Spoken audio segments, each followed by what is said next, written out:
Romanos porque es la continuación del 9, ¿no? Sí, ¿no? Bueno, los que no sepan, ¿no? Que va después de sabiduría. Porque en el tema 9 que estuvimos viendo, ¿no? Estuvimos viendo Romanos 7.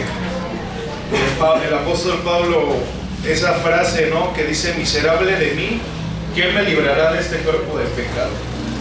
¿No? Fue el tema en el que muchos nos quedamos quemados, ¿no? Porque lo habíamos estudiado de una manera diferente y nos dimos cuenta que decía otra cosa, ¿no? Que era el apóstol Pablo hablando de la lucha del cristiano, que mientras esté en este cuerpo sigue luchando con el pecado.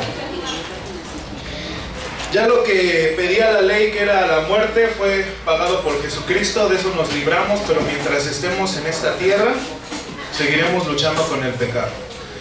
Por eso es que a veces decimos: ya déjenle de echar tanta culpa al diablo porque él no nos puede hacer nada. Si Dios no lo permite, él ya fue derrotado, la muerte ya fue derrotada.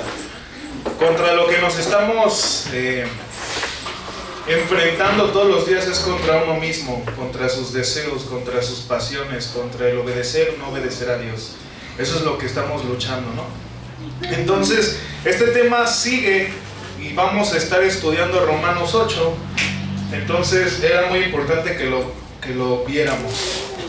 Es que ya íbamos bien tendos. Yo me equivoqué y di 2 temas ayer, hace la clase pasada, pero era de un tema, entonces ya me lo terminamos, ¿no? Vamos a terminar antes que los demás años, eso es lo bueno. Pero se les va a enviar el examen para que lo contesten. Entonces hoy vamos a ver el querer y hacer la voluntad de Dios, ¿no? ¿Qué es lo que como cristianos nosotros vivimos todo el tiempo, ¿no? Y es lo que buscamos, hacer la voluntad de Dios. Y dice su manual, parte 1. ¿Cuántos de nosotros podemos decir lo siguiente? Me desperté orando y en mi sueño la petición era ferviente e insistente. Señor, quiero caminar contigo. Perdóname porque siempre insisto en andar por mi propio camino. ¿Cuántos de nosotros nos despertamos con esto?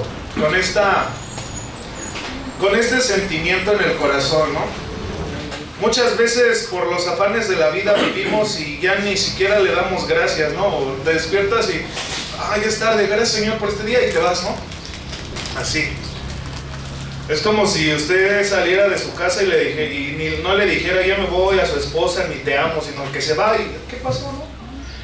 La esposa cuando regrese le va a reclamar, ¿no? Es obvio. Pero vemos cómo es el corazón que nosotros tenemos que tener. Un corazón ferviente por hacer la voluntad de Dios. Más allá de lo que nosotros quisiéramos. Porque dice su palabra que los caminos de Dios no son nuestros caminos. Entonces va mucho más allá de lo que nosotros pensamos y de lo que nosotros podemos percibir. Y vamos a ver rápidamente a Enoc, porque ¿qué nos dice la Biblia? En Génesis es el 5, Génesis 5:21 dice: y caminó Enoc con Dios después que engendró a Matusalem 300 años y engendró hijos e hijas, y fueron los días de Enoc 365 años. Caminó pues con Dios y desapareció porque le llevó Dios. Entonces vemos cómo este personaje, yo cuando lo leí me entró sentimiento. Quería llorar cuando yo leí este pasaje, porque yo le dije: Dios, yo quiero caminar contigo, ¿no?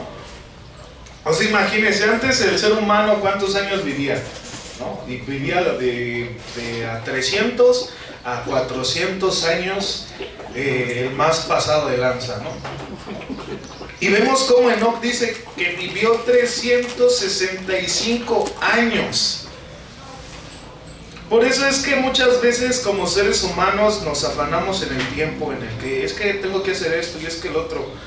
Por eso es que Dios dice: hay una frase en la palabra de Dios donde dice que un día para Dios son como 1000 años. O sea, por eso Jesús cuando estaba aquí en la tierra les decía a sus discípulos: no os afanéis por el que han de comer, el que han de vestir. Si ven las aves del cielo, no hay quien les dé, Dios les provee el alimento. Vean los lirios del campo, y se visten mejor que Salomón, que era el rey más poderoso en ese tiempo, ¿no? ¿Cómo vuestro Padre no les dará a ustedes lo que necesitan? Entonces debemos de ser entendidos, ¿no?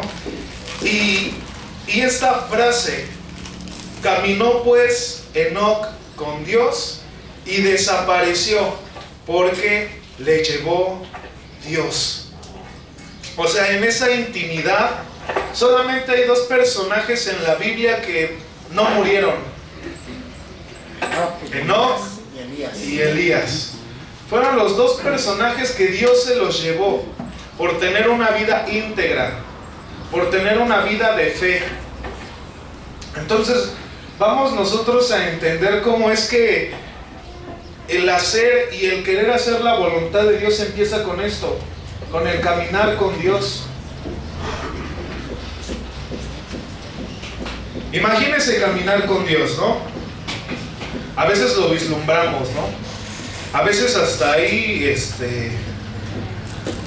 hay veces en las que cuando escuchamos la de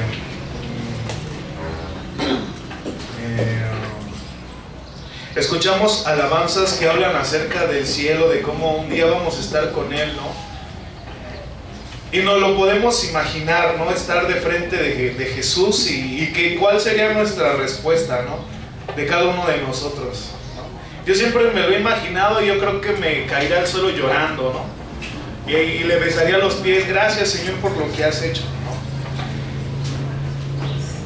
Día a día, sin faltar, por 300 años caminó Enoc con Dios. 300 años. Y usted no puede ni una semana. O ni un día podemos, ¿no? O sea, mantenernos íntegros caminando en la voluntad de Dios nos cuesta. ¿Y por qué nos cuesta? Dice: una vida donde solo una cosa importa: agradar a Dios semana tras semana, año tras año, y hacerlo por 300 años. El ser humano promedio hoy en la actualidad vive máximo 70, 80 años. Ya los más pasados 100, 110, pero ese es el límite. Entonces, si usted pone en una comparación cuántos años tiene y cuántos les falta para las estadísticas de la vida del ser humano en esta tierra, nos queda muy poco tiempo. Algunos más, ¿no? Algunos ya hasta les sobra, ¿no? Pero imagínense el pensamiento de Enoc: todo el tiempo, día tras día, agradando a Dios, año tras año. Y muchas veces nosotros, ¿cómo andamos viviendo? Preocupados más por los hijos, preocupados más por el trabajo inclusive. ¿Y cuándo vamos a agradar a Dios? En todo el tiempo, en el poquito tiempo, porque antes eran 300, 400 años, era una eternidad. No podías hacer un buen de cosas en 300 años. Si podemos hacer un buen de cosas en 50 años, ponle que vivimos 60, 70, imagínense 300 años, ¿no? Y muchas veces nosotros, ¿cómo nos comportamos? No vivimos una vida para agradar a Dios. Vivimos más en nuestros afanes. ¿Qué decía Jesús? ¿No? Si amas más a tus hijos que a mí, no eres digno. Si amas más a tu familia que a mí, no eres digno. Si amas más a tu esposa, no eres digno de mí. O sea, ¿por qué? ¿Qué quería decir Jesús? ¿Que rechazáramos, que nos apartáramos de nuestra familia? No, sino que Él fuera el centro de nuestra vida. Que cada decisión que nosotros tomemos, lo tomemos en cuenta. Señor, voy a hacer esto. Una vez, yo ahorita que nos entregaron la camioneta, le hacía una observación a mi papá y le decía: papá, pues ya véndela, porque gasta un buen de gasolina. Sí cabemos un buen de gente ahí, pero gasta mucha gasolina, y tú que estás viniendo a Santa Inés yéndote, gastas un buen, mejor véndela, que compras un carro y me sacas otra moto, ¿no? Yo decía eso, ¿no? Y mi papá me contestó, como dándome un cachetadón con guante blanco, ¿no? Voy a orar para ver qué es lo que Dios quiere que haga con la camioneta. ¿Yo qué estaba pensando? ¿Cuál era mi sentir? Sí, véndela. ¿Y qué es el sentir de mi papá, de nuestro pastor? Esa camioneta no es mía. Y yo voy a hacer lo que Dios quiere que haga con ella. ¿Cuántas veces pensamos lo mismo con nuestras cosas, con nuestros hijos, con nuestra propia vida, ¿no? De hecho, lo hemos estudiado los miércoles, los que vienen a los cultos los miércoles, en el libro de Santiago. Hay una frase, vamos a Santiago para verlo rápidamente, acerca de esto, porque estamos viendo la voluntad de Dios. Y hay una frase aquí en Santiago muy hermosa. Santiago 4:13 dice: vamos ahora los que decís, hoy y mañana iremos a tal ciudad y estaremos allá un año y traficaremos y ganaremos, cuando no sabéis lo que será mañana. Porque ¿qué es vuestra vida? Ciertamente es neblina, se esparce por un poco de tiempo. Se está dando la condición Jacobo de la vida, de lo que es la vida, ¿no? Es momentánea, pero nos aferramos como seres humanos. Dice, y luego se desvanece. En el 15, en lugar de lo cual deberías de decir, nos está diciendo Jacobo, esto es lo que tuvieras que decir. Si el Señor quiere, viviremos y haremos esto o aquello. Pero ahora os jactáis en vuestras soberbias. Toda jactancia semejante es mala. Al que sabe hacer lo bueno y no lo hace, le es pecado. El no tomar en cuenta a Dios es pecado, hermano. Lo está diciendo aquí Jacobo. O sea, porque muchas veces hacemos planes, pero ¿cuándo consultamos a Dios? Inclusive en el ministerio en el que algunos nos desempeñamos. Es que voy a hacer esto, pero ¿cuándo le hemos preguntado a Dios qué es lo que tenemos que hacer? Todo lo que se ha hecho en esta iglesia, cada ministerio que se ha levantado, siempre mi papá, pues yo lo conozco y yo lo veo.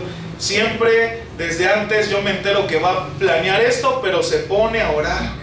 Y le dice a los líderes o a los compastores, vamos a orar porque vamos a hacer esto, a ver si Dios quiere. Y todo eso es ver y buscar la voluntad de Dios, hermano. Imagínense, ¿no? 300 años. Fue un andar tan íntimo, tan agradable, que como dice el texto, desapareció porque le llevó Dios. O sea, era una comunión tan íntima de Enoc con Dios, que dice la palabra de Dios, ya para qué te quiero aquí, ya vete conmigo. Precisamente porque su mente no estaba llena de dudas acerca de si Dios es o no es. Al contrario, toda su conducta se basa en el hecho de la existencia de Dios.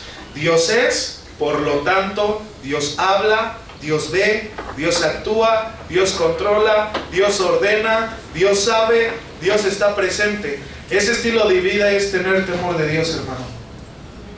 Porque yo, aunque nadie me esté viendo, tengo temor de Dios y me comporto en integridad. Inclusive mis pensamientos, dice un salmo, antes de que salga una palabra de mi boca, tú ya sabes lo que yo voy a decir. Entonces, si Dios está en todos lados, yo debo de comportarme, ¿no? A veces nada más porque está el pastor o está tal líder, ya nos comportamos, ¿no? Y era lo que veíamos el viernes en la oración. El pastor Domingo nos estaba hablando acerca del Salmo 37, no, del Salmo 5. Y a través de ese salmo veíamos muchas cosas, ¿no? Y yo le decía, Señor, yo quiero agradarte, no porque haya alguien, sino porque tú estás en todos lados. ¿Y cuántas veces ese es nuestro pensar, no? A veces venimos para cumplir nada más, pero ¿cuántas veces hemos venido para esa intimidad más con Dios? Les decía el viernes, hace 15 días en la oración, que me tocó a mí compartirla, que les hablaba de la presencia de Dios. Muchos podemos estar aquí, pero ¿cuántos disfrutamos de su presencia? ¿Cuántos estamos gozosos porque estamos aprendiendo de Dios. Yo por eso lloro cuando leo este pasaje de Enoc, porque yo quiero eso, Señor, que tú vayas conmigo todo el tiempo. O sea, porque Él está, pero a veces nosotros no lo percibimos. O sea, porque Él está, pero a veces nosotros no lo percibimos. Y esa es la diferencia. Tal fe produce una conducta obediente a Dios, más aún al creer tal firmemente en la existencia de Dios. Era lógico que Enoc viviera para la recompensa que Él ofrece a los que son fieles. También Pablo creyó en esto, por lo tanto imitó a Enoc. Una cosa hago, prosigo a la meta, al premio del supremo llamamiento de Dios. Entonces vemos cómo Pablo piensa de la misma manera. Y si usted ve el cambio radical que hubo en los apóstoles después de la venida del Espíritu Santo del Pentecostés, porque antes de la venida del Pentecostés, ¿cómo eran sus discípulos? Lo traicionaron, uno se ahorcó. Pablo todavía apenas estaba persiguiendo a la iglesia, pero una vez que tuvieron un encuentro con el Espíritu Santo, su vida cambió. Y como lo dice el apóstol Pablo, todo lo tengo por basura, por más exceso el conocimiento de Dios, que Dios es más allá. O sea, yo mi tesoro, mis riquezas le encuentro en el Señor Jesucristo, y todo lo demás lo tengo por basura. Pues imagina ese pensamiento. Y nosotros, ¿cómo vivimos? Nos afanamos, queremos brillar a veces, queremos lucirnos, ¿no? O que mi ministerio luzca, o X, cuando todo lo que hacemos es para Dios. Lo decía el hermano John cuando iniciaba en el ministerio de redes, cómo un video puede impactar la vida de una persona que inclusivemente está a kilómetros de nosotros y en otro país, pero que con una palabra puede impactar su vida. Y no es para el beneficio de la iglesia, sino para que Cristo sea glorificado. Amén. Para que todo lo que se haga en esta iglesia sea para glorificar el nombre del Señor. Entonces, hermano, ese debe de ser un estilo de vida que nosotros tenemos que vivir. Caminar como Enoc caminó con Dios. Hay un detalle más, dice el manual. La información bíblica sobre Enoc termina de forma abrupta. Caminó pues Enoc con Dios y desapareció porque le llevó Dios. Un buen día la gente se levantó para hacer lo de siempre, pero Enoc no estaba con ellos. Era, por su caminar, un personaje del cual el mundo no era digno. Vamos a Hebreos, porque aquí en este libro de Hebreos también menciona a Enoc. Cuando se está hablando de los hombres de fe, nos menciona a Enoc.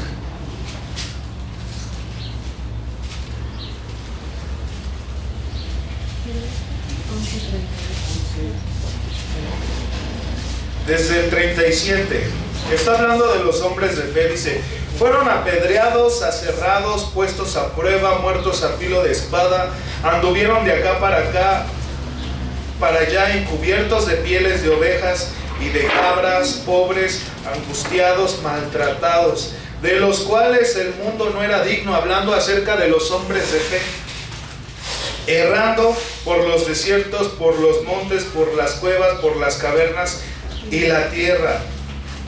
Y todos estos, aunque alcanzaron buen testimonio mediante la fe, no recibieron lo prometido, proveyendo Dios alguna cosa mejor para nosotros, para que no fuese ellos perfeccionados aparte de nosotros. Entonces vemos cómo estos hombres de fe, lo está diciendo el autor del libro de los Hebreos, como Enoc estaba en una relación tan íntima con Dios, es como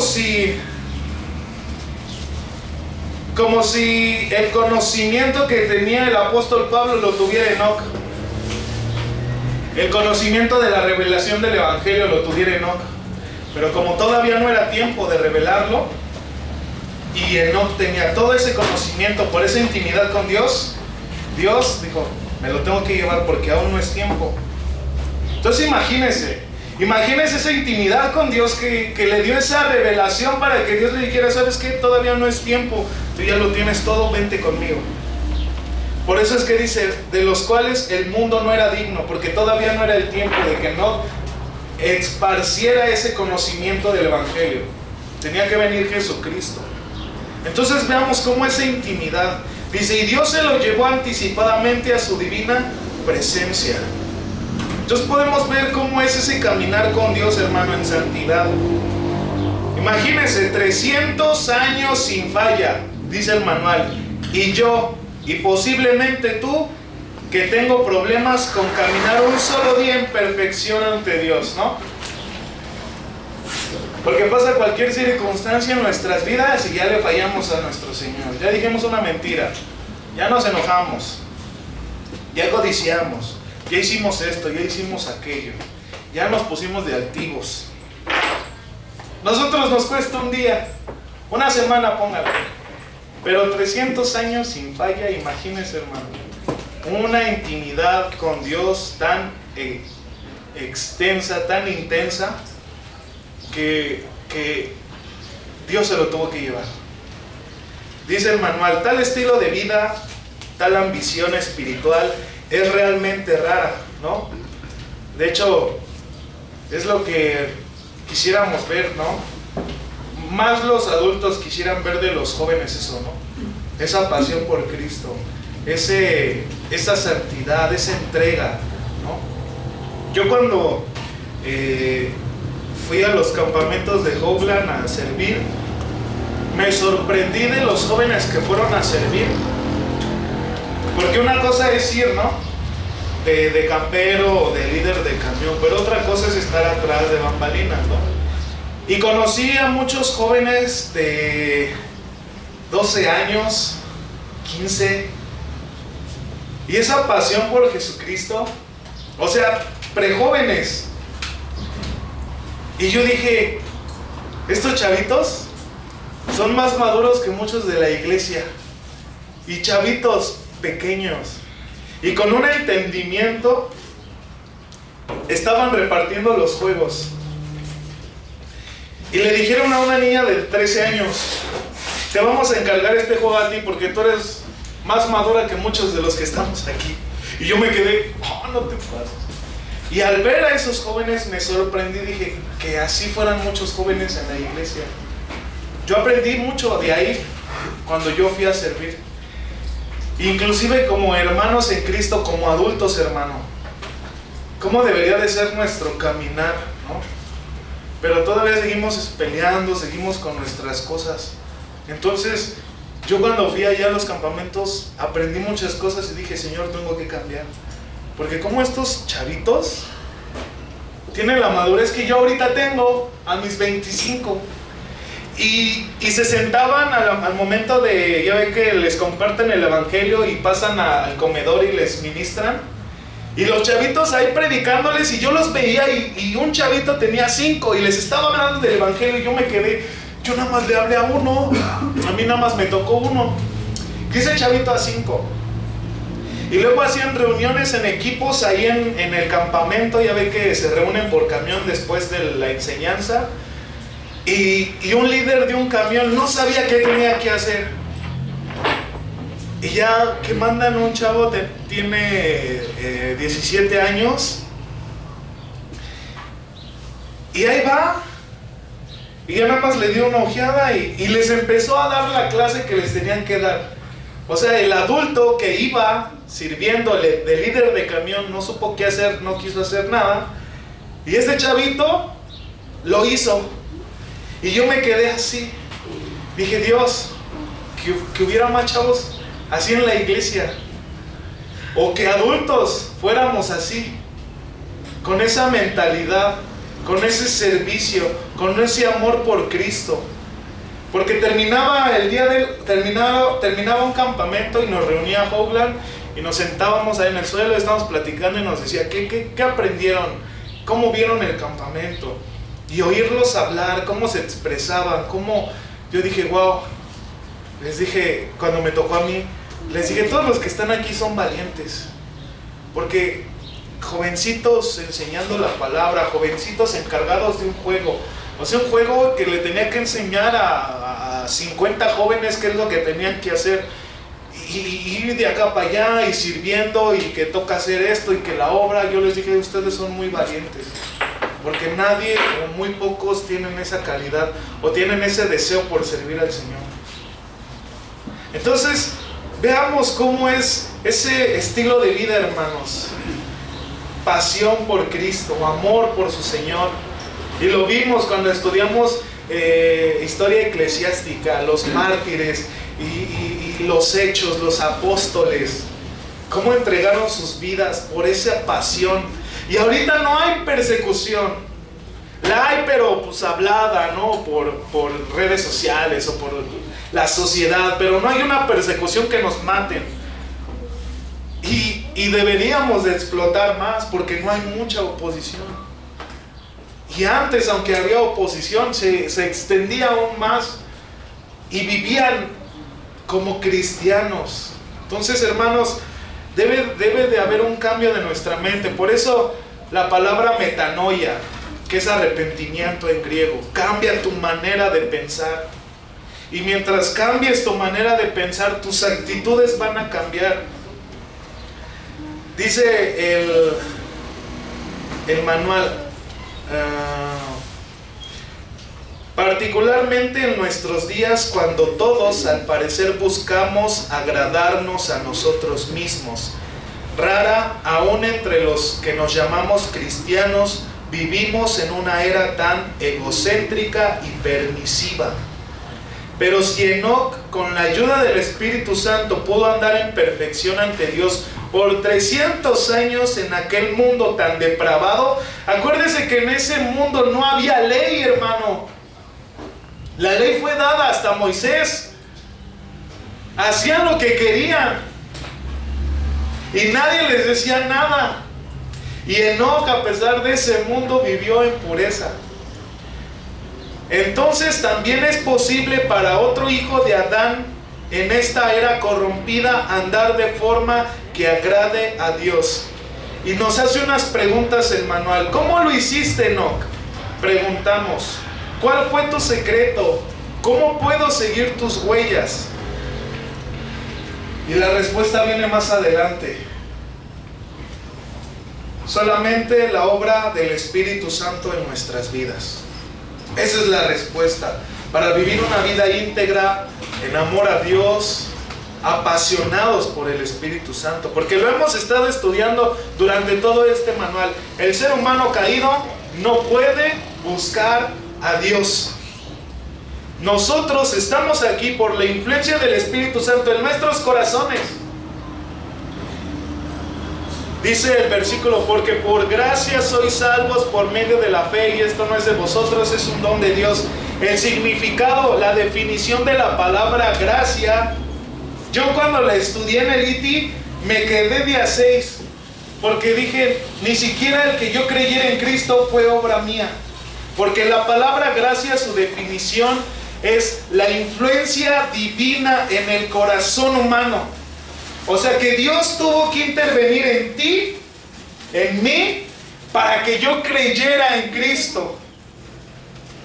Entonces yo me quedé, Señor, entonces me doy cuenta que no es por lo que yo hice, ni por mi confesión, ni porque yo quisiera creer en ti, porque yo no quería creer en ti. Fuiste tú que tu palabra y el Espíritu Santo me hizo a mí que yo creyera en ti. Entonces vemos cómo no es ni de nosotros el que yo cree en Cristo, es la intervención del Espíritu Santo en nosotros. Por eso dice Dios, yo tendré misericordia de quien yo quiera tener misericordia. Entonces, por eso no debemos de sentirnos muy acá, porque ni siquiera eso nos pertenece. Fue Dios en nosotros, hermano. Estamos aquí por Dios, no por nosotros, y lo decimos siempre. Dice, al estudiar el capítulo 7 de Romanos, aprendimos que para el apóstol Pablo la vida era una lucha, un profundo deseo de agradar a Dios junto con manifestaciones de su pecaminosidad. Oímos su llanto desesperado, miserable de mí, ¿quién me librará de este cuerpo de muerte?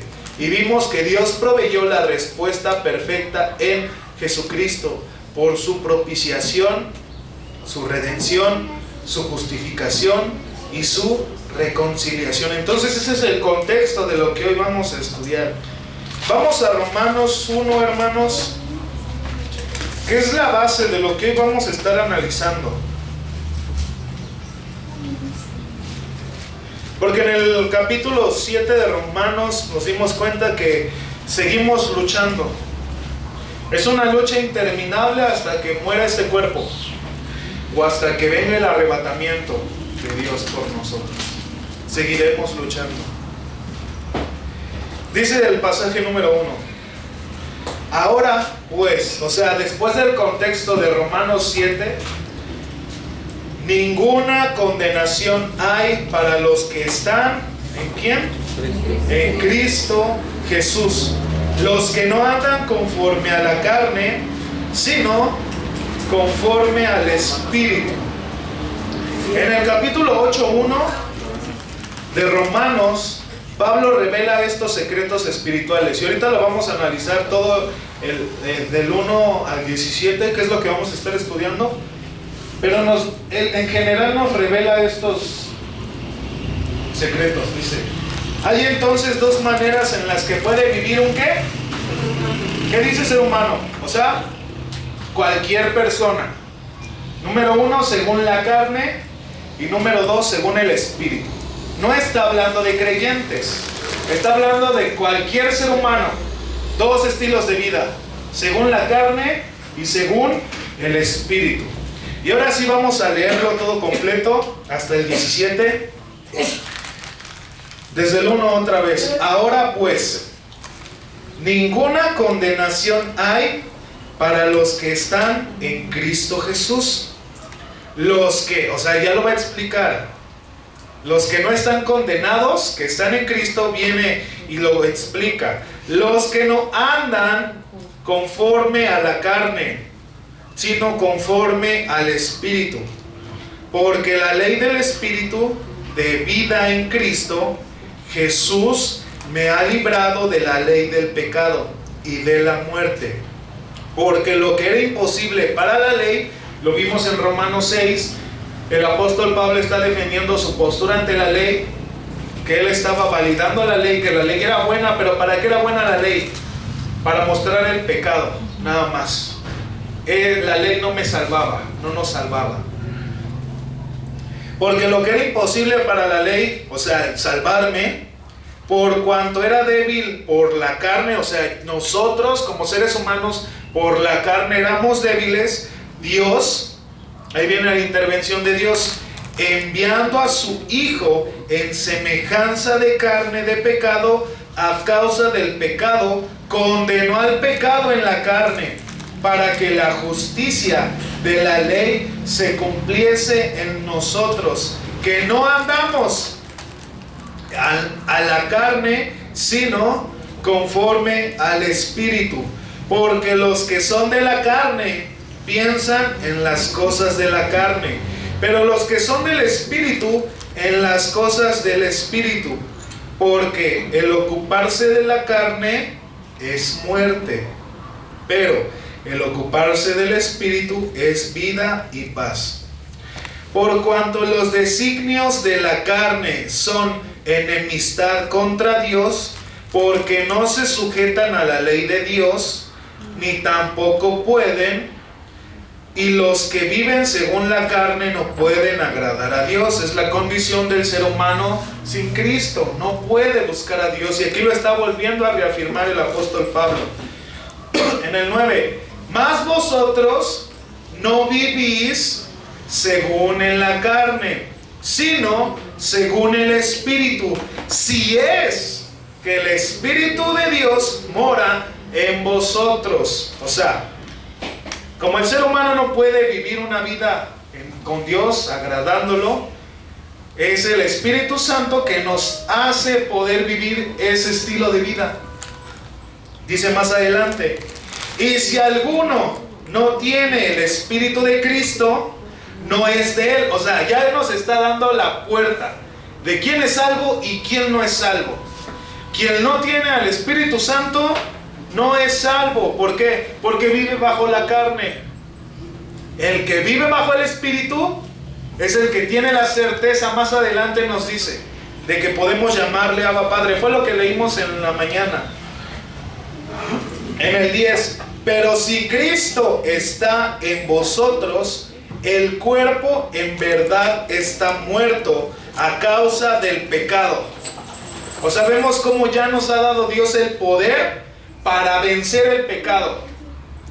Porque estamos en Cristo, porque Cristo está en nosotros. Dice más adelante, mas el Espíritu vive a causa de la justicia. Aquí note que la palabra Espíritu viene con minúscula, está hablando de él, de nosotros, no el Espíritu Santo. Y si el Espíritu, ahí está hablando al Espíritu Santo, y si el Espíritu de aquel que levantó de los muertos a Jesús mora en nosotros, en vosotros, el que levantó de los muertos a Cristo Jesús vivificará también nuestros cuerpos mortales por su Espíritu que mora en vosotros. Por eso es que la base del cristianismo es la resurrección de Jesús. Si Jesús no hubiera resucitado, vana sería nuestra fe. Porque aquí lo está diciendo, aquí viene la explicación del por qué. Porque ese Espíritu a nosotros nos da ese poder, nos hace vivir para Cristo, ya no morir para el pecado, sino ahora nos da una nueva vida. Por eso es que dice, lo veíamos en el 10, mas el Espíritu vive a causa de la justicia. O sea, nuestro espíritu puede vivir en perfecta comunión con Dios. Dice en el 12, así que hermanos, deudores somos, no a la carne, para que vivamos conforme a la carne, porque si vivís conforme a la carne, moriréis. O sea, aquí está dando la explicación de los que no son salvos. O sea, el fin de ellos es la muerte, pero los que tienen a Cristo, ya no vamos a morir, tenemos vida eterna. Por eso está volviendo a recalcar esto. Los que viven conforme a la carne, moriréis. O sea, no son salvos, no tienen al Espíritu Santo. Más, ahí viene, los otros, el otro tipo de personas. Más, si por el Espíritu hacéis morir las obras de la carne, viviréis. Aquí nos está explicando lo de Romanos 7, que estamos en una lucha, que seguimos luchando con el pecado. Porque dice, mas si por el Espíritu, o sea, ya que tenemos al Espíritu, ahora nosotros hacemos morir las obras de la carne. Entonces, viviremos. O sea, el proceso de la salvación, justificación, santificación. Estamos en esta, para que después venga la glorificación.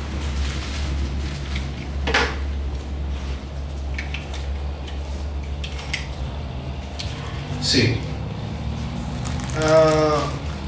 Dice en el 14, porque todos, ahí viene la explicación de lo anterior, de que a través del Espíritu Santo hacemos morir las obras de la carne, o sea, el pecado. Vivimos, dice en el 14, porque todos los que son guiados por el Espíritu de Dios, estos son hijos de Dios. Ahí está.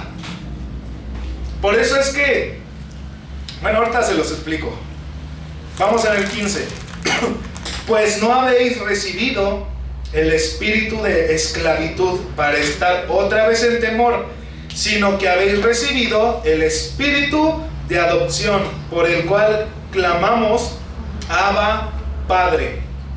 El Espíritu mismo da testimonio a nuestro espíritu de que somos hijos de Dios. Por eso es que los creyentes debemos de tener esa certeza. Cuando está esa certeza en nosotros, estamos 100% convencidos de que somos hijos de Dios. Y por eso no le tenemos miedo a la muerte, porque lo dijo antes. No os ha dado un espíritu de esclavitud para que viváis en temor. Si ahorita se meten unos asaltantes y nos matan, no pasa nada. ¿Por qué? Porque soy hijo de Dios. ¿Y qué nos prometió nuestro Padre? Estar en el cielo, tener vida eterna. Entonces, por eso no tenemos un espíritu de temor. Dice en el 17, y si hijos, o sea, ahí viene la recompensa, ahí viene la bendición. Y si hijos, o sea, si somos hijos de Dios, también herederos, herederos de Dios y coherederos con Cristo, si es que padecemos juntamente con Él. O sea, ahí viene ¿cómo se dice? La condición. ¿Por qué? Porque el mundo nos va a rechazar. Si le quieres caer bien al mundo, pues lo siento, porque todos rechazaron a Jesucristo, sus mismos discípulos. Entonces los que estamos en Cristo vamos a ser rechazados por todo el mundo. Por eso nos rechazan. Es que cristianito, pues es que sí eres intolerante y que quién sabe qué, ¿no?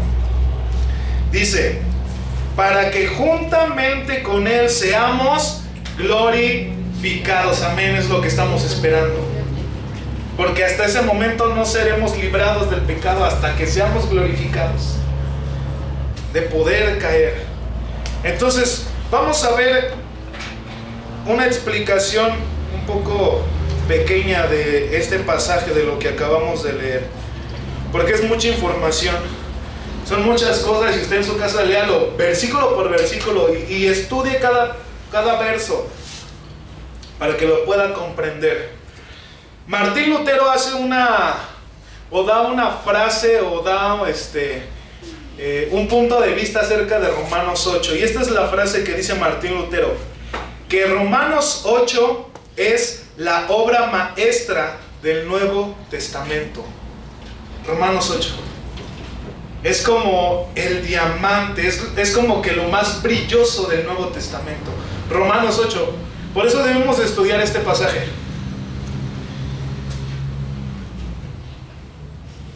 Porque lo vemos en el pasaje número 1, en el verso número 1, la declaración más hermosa que puede haber en la palabra de Dios.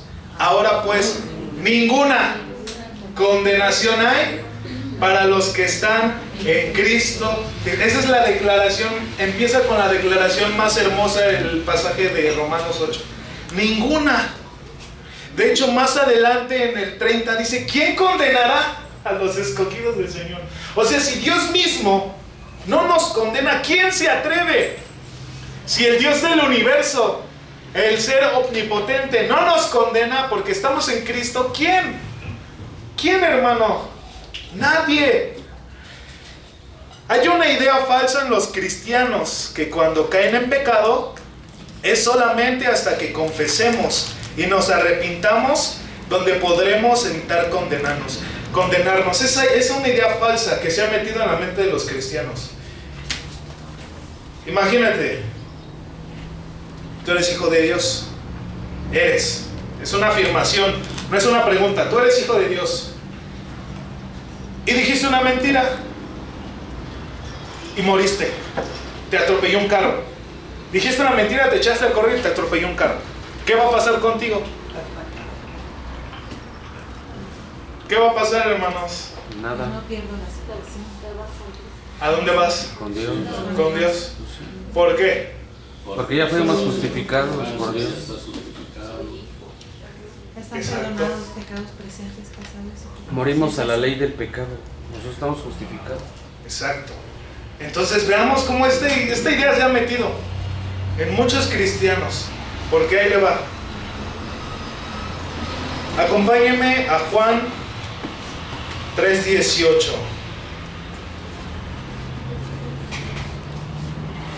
El 3:16 ya se lo sabe de memoria, ¿no? Pero ¿qué dice el 3:18? Ese debería de aprendérselo más. ¿Juan qué? Juan 3:18 dice, el que